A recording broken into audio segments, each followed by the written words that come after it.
다음 내용은 이제 제니 델런 전 연준 의장이었고 지금 이제 재무장관으로 임명이 되셨죠. 아직 통과는 안 됐고. 사실 이제 제니 델런에 대해 가지고서 제가 굉장히 긍정적인 의견을 이제 견해를 가지고 있다는 거는 여러 차례 확인이 되셨을 거예요. 그 중에서도 특히 이제 그 전에 만들었던 이 영상을 보시면은 더더욱이나 확인이 되실 거다라고 생각을 합니다. 근데 이제 옐런이 워낙에나 이제 그 연준 의장 할 때 잘하셨었고, 그 다음에 이번에 재무장관으로서도 기대치가 있으니까 이제 의회에 나가서 한 발언 하나하나가 기사화가 되더라고요. 요 점들은 이제 한번 훑어볼 필요는 있다. 그런 생각이 듭니다. 크게 봤을 때 요 5가지 정도 얘기를 했어요. 일단 첫 번째로 보시면은 이제 크게 행동해라. Act Big. 이 부분은 제가 이제 커뮤니티에도 올렸었죠. 그쵸? 그래서 보셨을 텐데, 저도 기사들 나오더라고요. 자, 바이든 경제팀 모토는 액트 빅이다. 빅 걱정 안 한다. 크게 움직이겠다. 물론 여기에 전제 조건은 있습니다. 금리가 이렇게 낮을 때에는 이에요. 네. 그래서 이제 액트 빅 하겠다. 뭐 소위 이제 돈 많이 풀겠다. 그런 거고요.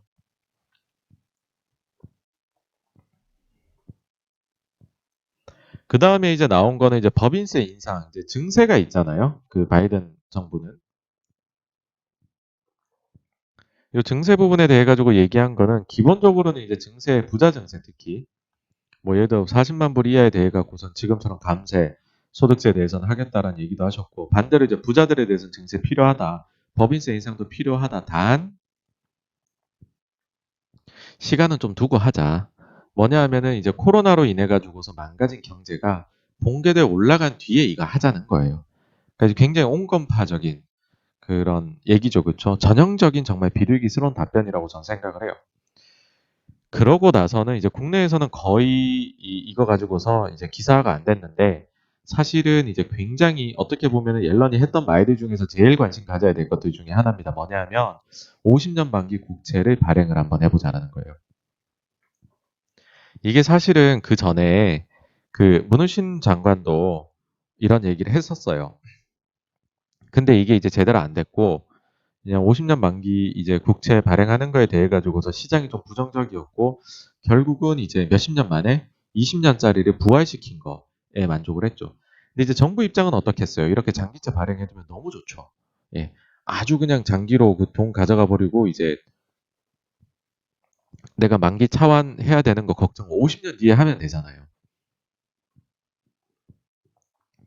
그러니까는 이제 빚을 많이 내는 지금 정부들 입장에서는 이제 만기가 길면 길수록 좋은 그런 국채 발행을 지금은 하고 싶어 해요.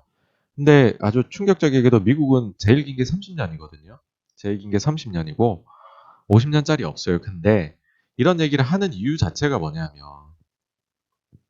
유럽 보시면은 이미 2016년에 막 만기 50년 넘는 초장기 국채 발행 막 열풍이 됐대요. 막.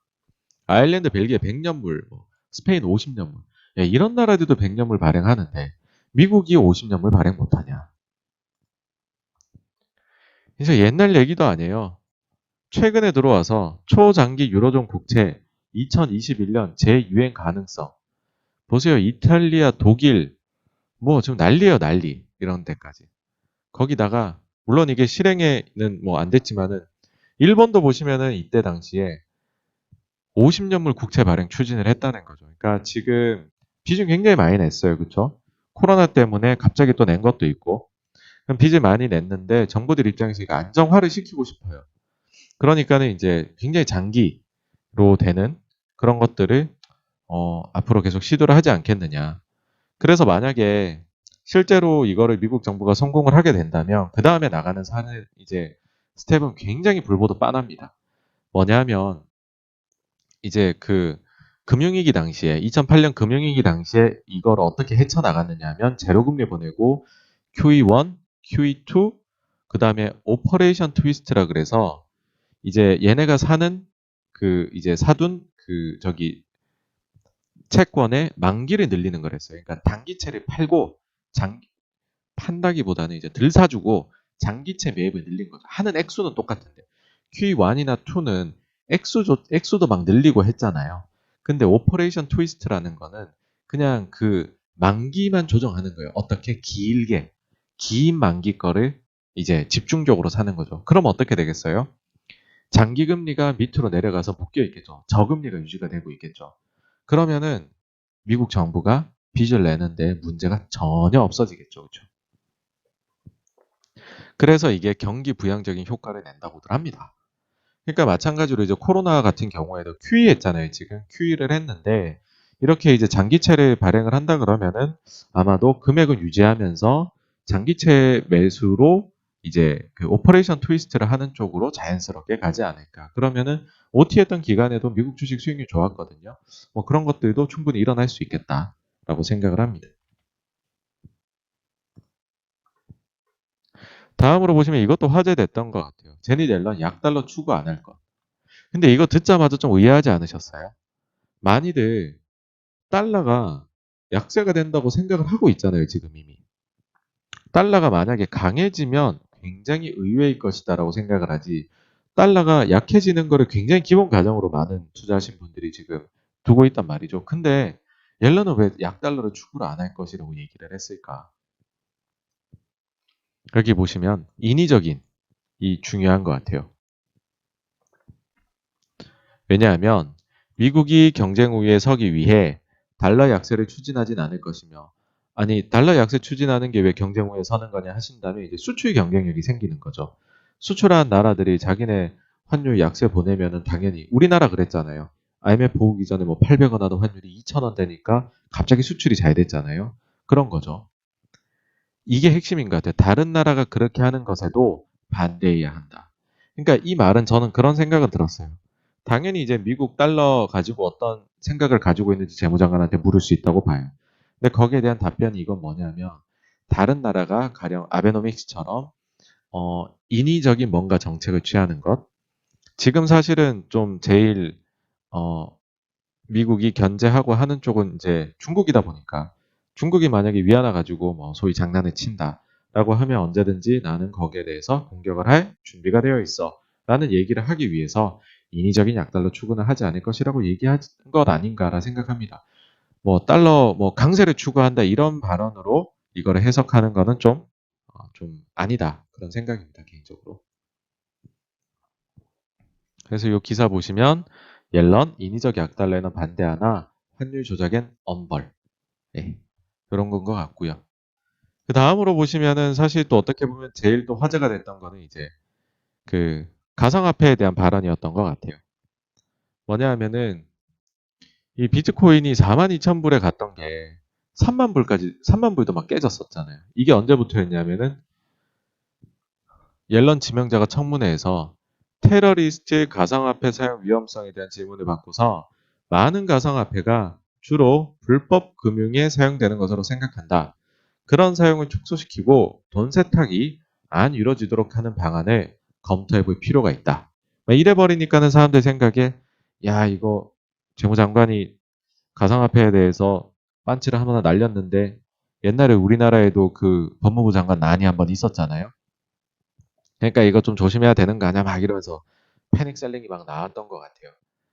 근데 이제 여기에 대해서는 저는 가상화폐에 대해서는 그런 의견을 가지고 있는 게 뭐냐면 그 일단은 미국의 연준하고 재무부는 반드시 이 코인에 대해 가지고서는 좀 이거의 장점은 차용을 하고 싶은데 얘네가 가지고 있는 그 이제 화폐로서의 어떻게 보면 달러를 대체해 버리면 진짜 큰일 나는 거잖아요. 미국의 최대 수출품 중에 하나가 달러라고 하는데 그거는 막고 싶다. 근데 만약에 달러가 대체되는 상황은 언제이냐라고 해보면 미국이 만약에 마이너스 금리를 가면 그런 일이 생길 수 있다는 거죠. 지금 현재 이제 일본이나 유럽이 마이너스 금리라고 하지만 그거는 분칠한 약간 가라로 간 마이너스 금리고 또 두 나라의 화폐는 기축통화 중에 하나라고는 하지만은 미국이 사실은 제대로 기축이잖아요. 그러니까는 이제 그런 나라들에서는 사실은 이제 마이너스 금리의 폐단이 크지가 않아요. 근데 여러분 한번 생각해 보세요. 만약에 미국 달러가 마이너스로 간다. 그럼 사람들이 제일 먼저 뭐 할 거냐? 일단 은행에는 돈을 뽑겠죠. 왜냐면 놔두면 마이너스 되는데 그거를 뽑아서 쓸 거란 말이에요. 그러고 또 하나는 뭐가 문제가 되냐면 사실 이 그 달러의 수요 중에 큰 부분 중에 하나는 이렇게 블랙 마켓이에요. 사실은 이런 얘기를 하는 거에 대해서 코인 하시는 분들은 코웃음을 치죠. 뭐 옐런이 그런 말을 했다고? 야 웃기네. 달러야말로 돈 세탁에 제일 많이 쓰이는 화폐 아니야? 왜 코인 가지고 그래? 그런 얘기를 하죠. 그러면은 뭐 달러도 없애자는 얘기야 지금 불법하게 쓰이니까? 당연히 그렇게 나올 수 있거든요. 근데 제일 큰 것 중에 하나가 뭐냐면 마이너스 금리가서 달러가 만약에 그 화폐로서의 가치를 지키지 못하는 통화가 돼버리면 블랙마켓에서 달러를 안 쓰게 되는 경우가 생기겠죠. 그러면은 크게 판이 흔들릴 겁니다. 그러니까 그거를 막기 위해서는 모든 달러의 경쟁이 될 만한 애들이 시스템 안으로 들어와야 돼요. 그거를 저는 하여튼 미래는 언젠가는 반드시 미국 연준이 마이너스 금리 간다고 생각을 하거든요. 그런 가정을 가지고 생각을 해보면은 이제 그 화폐들을 하나하나씩 미국 달러의 경쟁자가 잠재적으로 마이너스 금리 갔을 때 될 수 있는 애들을 하나하나씩 깨부술 겁니다. 깨부순다는 거는 진짜 그걸 없애버린다는 것도 있고 아니면 그거를 자기네 틀 안으로 끌고 들어올 수도 있다는 거죠. 그거를 제가 느꼈던 게 뭐냐면 사실은 예전에는 뭐 암호화폐, 가상화폐, 뭐 비트코인, 뭐 알트코인 얘기를 해도 연준에서 별로 그렇게 반응한 적은 없어요. 그 다음에 미국 정치권도요. 근데 진짜 크게 반응했던 건 이거예요. 페이스북이 리브라를 만들겠다 했어요. 그러니까 바로 의회에서 콜합니다. 저커버그 들어와라. 의회에서 증언 좀 해봐라. 무슨 소리냐.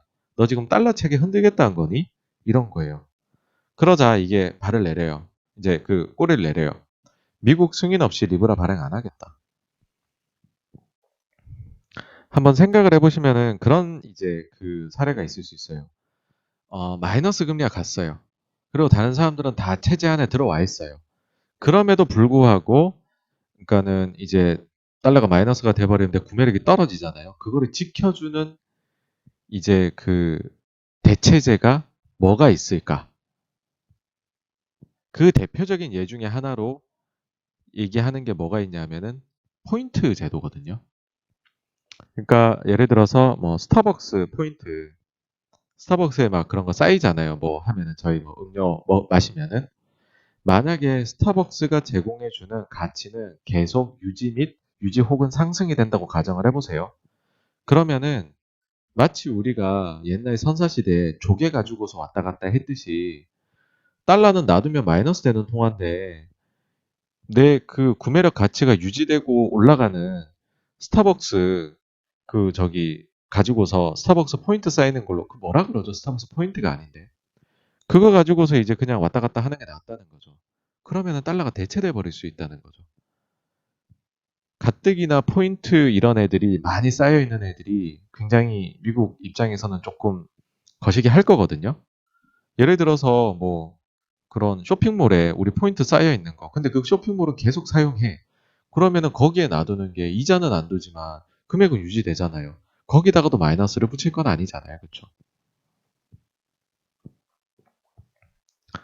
하여튼 그런 거를 생각을 하면은 마이너스 금리를 가기 전에 전초전을 반드시 치를 겁니다. 오, 네, 별, 예, 예, 예, 맞습니다. 네. 그런 거가 있죠. 하여튼 그래서 이제 사실 비트코인을 투자하시는 분들은 주요 투자 아이디어가 마이너스 금리를 미국이 가게 되면 정말 판이 뒤바뀐다. 라는 생각을 많이 하시잖아요. 그래서 이렇게 검색만 해보셔도 엄청나게 내용이 많이 나와요. 근데 요 싸움은 어떻게 보면 이거는 진짜 끝판왕 보스를 잡으러 가는 거거든요. 그래서 이 정도까지의 싸움은 조금 신중하시라고 얘기를 드리고 싶어요. 예. 왜냐하면 아직까지 뭐 끈떨어진 그런 신세도 아니고 미국이 뭐 그런 상황이니까는 너무 크게 이렇게 한 방에 이제 대여를 잡으려고 하시다가 욕심을 내시다 보면 한 번은 좀 크게 상처를 입을 수 있다. 그래서 상황을 면밀히 보시면서 기본적으로는 미국이 안 쓰러진다고 생각을 하시면서 근데 쓰러지네 하면은 이제 오히려 포지션 늘리는 게 낫지 않을까 그런 생각입니다.